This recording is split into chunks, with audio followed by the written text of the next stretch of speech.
Alright, see if I can make you guys dizzy and mumble and have some terrible audio. A little update. I'm putting a new radiator, that's the new one, in the race car because this is my old. This one's been here for, gosh, I don't know, 2 or 3 years, and I've just had a bunch of stuff added to it, and nothing I ever welded on it ever seemed to seal for any extended period of time. And my buddy Will sold me his because he couldn't use it. He had to make another one work. So I bought it new, and it's all new. You know, new -12 for the, that's for the overflow or the reservoir, whatever you want to call it. Had my buddy Mike weld this stuff closed. He didn't really need to, but just a safety, and cut that off and then welded that. And then put the -20 here. I got the -20 stuff from Summit, I believe. And then that'll be my 2 like vents. This has just got a plug in it for now. What I'm going to put there is a pressure transducer, like 0 to 100, so I can measure coolant pressure. Make sure if I start lifting ahead, I can shut it down real quick. I got that idea from Chris Beischer. He also told me that this probably isn't the best spot. He said ideally you want to put it like down on the bottom on the suction, or like on a little out caveats, because I guess because it's a mechanical pump, it's gonna like read some goofy readings. But really, all I care about is if once it starts to spike, I can just shut it down. So what I got to do now is drill the holes in here to transplant the, I think it's a Volvo. My buddy Nate gave me that fan. Put that on there, and then my buddy Marty in Texas, he's a dealer for Red Horse and fittings and stuff. He got me this -20 push lock stuff. It's pretty neat.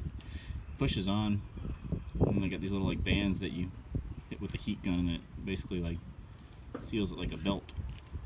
But this is the old one. It's like a 90, and then this is a like a table saw leg. This is the thermostat housing. Mike Diano welded that to that. We called this our weldy thing. So that was the old one. That's going to be the new one after I cut it down and shorten it up. I'm going to put another 90 on that end, because that's what's going to 90 into this right here. And then on the upper, I'll just have a 90. That's how it used to look. That's what, I'll have to put those over here in these holes. And I'll put a 90 on this, and that. It worked out because they only make those fittings, those -20s and 90s or straights, because I wanted to get a 45 for right here, and then have like a steel 20 AN male welded there. But it just worked out perfectly that these lines, it's actually going to slide directly over that pretty well. So it'll slide over that, then I'll come in a 90 right here, and then this one I got that's what I just welded on. Mike, 2 mics welded on it. The first one, because I didn't really realize that the earlier thermostat housings are the ones with the goofy O-ring, and Matt gave Diano one. I mailed these to Diano, and Matt gave him a thermostat housing, and he welded that to that, and it was the wrong style thermostat housing, unfortunately. So then I took the one off my car and had my other friend Mike weld that, and then that ended up being too long, because the 90, the -2090 has like it's like a 4-inch radius, like from there to there. So that was hitting, you know, it was all over the frame right here. And then I just put it in, and I had to cut some more off of, I don't know if I can see it, this stud right here. I had to cut that stud off that holds the pitman arm, because that was going to be all over that 92. Not 92 degrees, that 90 as well, rather. But I think that's all I could think of for now. But it'll be neat because I just ordered one of those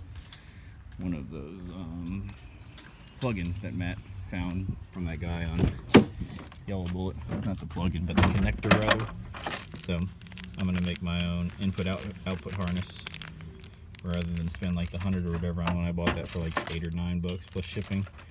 And then I'm gonna data log. What are you girls doing? I'm gonna data log coolant pressure, And then I bought another intake air temperature sensor. I'm curious to see how efficient the intercooler is, so I'm gonna have a pre-intercooler intake air temperature sensor. Maybe data log some like line pressure in the transmission, maybe converter charge pressure, just anything I can think of, since I'll have another spare 50 inputs and outputs to choose from. But that's just a little update, just changing the radiator because everything I welded on it seemed to leak, and I was just losing sleep over it, and just figured my peace of mind was worth it, so that's what I'm doing for now. Alright, that's it. Bye.